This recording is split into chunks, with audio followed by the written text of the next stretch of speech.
រសៀលថ្ងៃទី2ខែកុម្ភៈឆ្នាំ2026នេះគឺជាព្រឹត្តិការណ៍ដ៏សំខាន់មួយនៃវិមានសាមគ្គីភាពនៃប្រតិសភា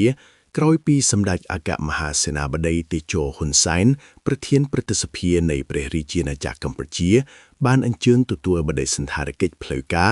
ឯកឧត្តមស៊ីយេតយូសាហ្វរ៉ាសាហ្គីឡានីប្រធានប្រតិសភានៃសាធារណរដ្ឋអ៊ីស្លាមប៉ាគីស្ថាននិងជាប្រធានស្ថាបនិកនៃសន្និសីទប្រធានសភានៃអន្តរសភា ISC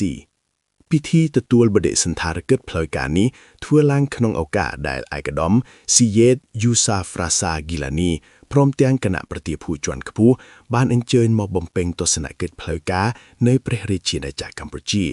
ដែលទស្សនកិច្ចនេះនឹងប្រព្រឹត្តទៅចាប់ពីថ្ងៃទី2រហូតដល់ថ្ងៃទី5ខែកុម្ភៈឆ្នាំ2026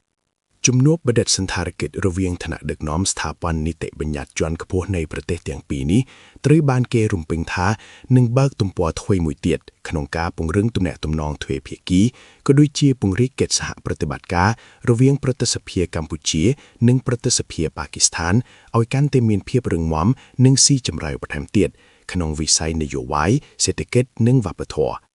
កិច្ចពិភាក្សាផ្លូវការក៏ដូចជាកម្មវិធីផ្សេងៗទៀតនឹងត្រូវប្រព្រឹត្តទៅក្នុងអំឡុងពេលទស្សនកិច្ចផ្លូវការរបស់ឯកឧត្តមប្រធានប្រតិសភាប៉ាគីស្ថាននៃកម្ពុជា